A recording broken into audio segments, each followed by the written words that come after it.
Political news, sports news, crime news કે તમારા રાજ્યના સમાચાર, હવે દરેક ખબર પર રહેશે અમારી નજર. ગુજરાતનો સર્વશ્રેષ્ઠ ન્યૂઝ ચેનલ. રાધનપુર ખાતે શ્રી દુધરેજ વડવાળા સંસ્કારધામ ટ્રસ્ટ સંચાલિત રબારી સમાજ શૈક્ષણિક સંકુલમાં આજે ભવ્ય સમાજ અર્પણ સમારોહ યોજાયો હતો. વિધાનસભા અધ્યક્ષ શંકરભાઈ ચૌધરી તથા મહંત કનીરામ દાસજી મહારાજની આગેવાનીમાં રબારી સમાજના સર્વાંગી વિકાસ, શિક્ષણ ક્ષેત્રની પ્રગતિ અને સંસ્કાર સંવર્ધન જેવા હેતુઓને ધ્યાનમાં રાખી આ સમારોહનું આયોજન કરવામાં આવ્યું છે.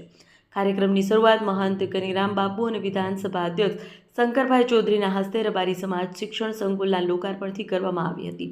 ત્યારબાદ દીપ પ્રજ્વલિત કરી કાર્યક્રમને સકારાત્મક શરૂઆત આપવામાં આવી. આ પ્રસંગે અધ્યક્ષ શંકરભાઈ ચૌધરીએ પોતાના જીવનના સંસ્મરણો વ્યક્ત કરતા જણાવ્યું કે રબારી માલધારી સમાજે ગો સંવર્ધન અને પરંપરાના મૂલ્યોનું જતન કરી સમાજને વિશેષ ઓળખ આપી છે.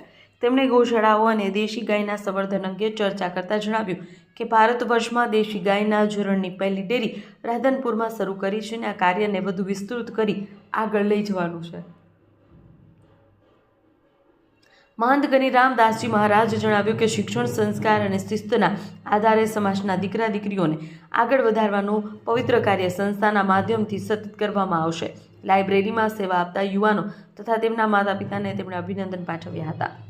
કાર્યક્રમ દરમિયાન સમાજના વરિષ્ઠ આગેવાનો, મહાનુભાવો દ્વારા યુવાનોને ઉચ્ચ શિક્ષણ, રાષ્ટ્રભાવના, નૈતિક મૂલ્યો અને સમાજ પ્રત્યેની જવાબદારીઓ સામે જીવનમાં આગળ વધવા માટે પ્રેરણા આપવામાં આવી હતી. આ પ્રસંગે રાજ્યસભા સાંસદ બાબુભાઈ દેસાઈ, ધારાસભ્ય માવજીભાઈ દેસાઈ, પદ્મશ્રી માલજીભાઈ દેસાઈ, APMCના ચેરમેન ગોવાભાઈ દેસાઈ, ધારાસભ્ય લવિંગજી ઠાકોર, રઘુભાઈ દેસાઈ સહિત સમાજના આગેવાનો, યુવાનો મોટી સંખ્યામાં સ્થાનિક લોકો ઉપસ્થિત રહ્યા હતા. રિપોર્ટર કમલેશ પટેલ, પાટણ. દેશી ગૌ માતાનું દૂધ માટે જે બાકી જગ્યાએ જે પૈસા મળતા હોય એના કરતાં હું લીટરે કેટલા 5 રૂપિયા વધારાના આપી શકું એનું કામ મેં ચાલુ કરી દીધું. આજકાલથી નહીં, લગભગ 5 વર્ષ. અને ખાલી ગાય માટે નહીં, ગૌ માતા માટેનું દૂધનું નહીં, એનું ઝરણ લઉં અને ઝરણના લીટરે 5 રૂપિયા આલું અને 12 લીટર ઝરણ મળે અને એના 60 રૂપિયા રોજના આપવાનું કામ અહીંયા મારા માલધારીઓની વચ્ચે ચાલુ કરી દીધું છે. મેં લેવાય શેના દૂધના 50 રૂપિયા મળે તો બરાબર છે, ઝરણના. અને એવા ઝેરાવાળા અહીંયા આગળ હાજર છે.